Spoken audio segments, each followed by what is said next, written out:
Hello minasang, tara samahan niyo po kaming pumunta sa isa sa napakagandang onsen na matatagpuan dito sa Oguni, Kumamoto Prefecture. Ayan, bali po kailangan mo po talagang pumunta dito sa bundok at dumaan po muna kami ng Oita at hindi ko rin talaga maintindihan bakit doon yung way namin.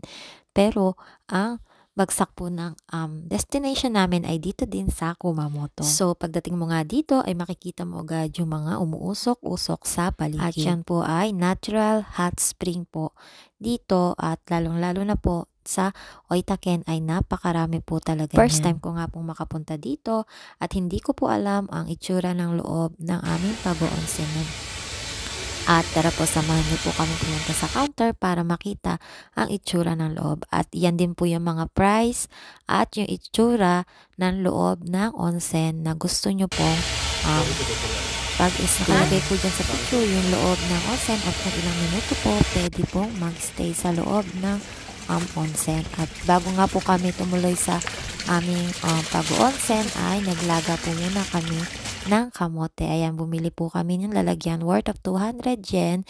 Pero yung kamote po ay sa supermarket namin binili. At yan, hindi pa nga po namin maintindihan kung paano nga ba ilalagay yung takip. Yung pala, baliktad siya. At pagkatapos nga pong ayusin yung takip ay bubuksan mo na po yung pinaka-bukasan niyan para po mag-steam na siya. At pagkatapos nga po ay dumiretso na kami sa aming napiling room na aming pag-oonsenan. Ganito nga po ang itsura niyan sa labas. Napakatahimik at napakalinis.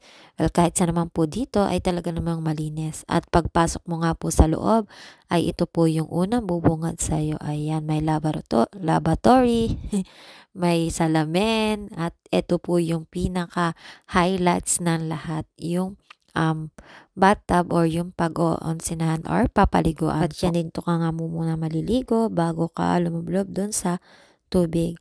At para nga po magkaroon niya ng tubig ay meron po doon sa loob na paghuhulugan ng coins hanggang po sa lumabas yung tubig niya. At dito nga po talaga ako na-amaze sa onsen na ito. Tingnan nyo naman po yung view. Napakaganda at talaga namang nakaka-amaze. Ayan. Ayan po mga puno na yan ay puno ng momiji or maple tree po. At yung nakikita nyo pong usok ay natural hot spring po yan. Ano ba yan? Mali na. Pasensya na po. At yan, lumabas na po yung tubig. At hintayin lang po natin mapuno yan. At pwede na pong maligo. At first time ko po talagang makapunta sa ganitong klase ng onsen na may magandang tanawin. Tamang-tama po talaga ang view na ito dahil alam nyo naman po kapag nag-onsen ay talaga naman pong nagre-relax tayo ng ating katawan at ng ating isipan. Imagine po habang nakababad ka dyan sa mainit na tubig, tapos yung nakikita mo ay napakagandang tanawin, magandang mga puno, ay talaga naman pong nakaka-relax.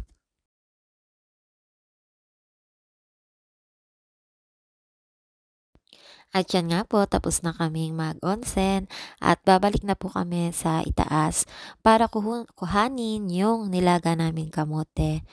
At yan po, akit po ulit kami dito sa may hagdan na ito papunta sa taas at dito nga po ay makikita mo yung pinakalikod nung pinag-istiman namin kanina ng kamote. At yan, bumili din po kami ng egg. So, ilalaga din po namin yan after nitong kamote para habang kinakain po namin ay naluluto naman po yung egg. So, talaga pong pagpunta ka dito sa Oitaken ay hindi ka pa man nakakababa ng sasakyan ay maamoy mo na yung nilagang itlog. Ang kagandahan nga din po sa onsen ito ay may mga table po na pwede nyo pong pagkainan. Yun lang po. Thank you for watching. Follow for more dyan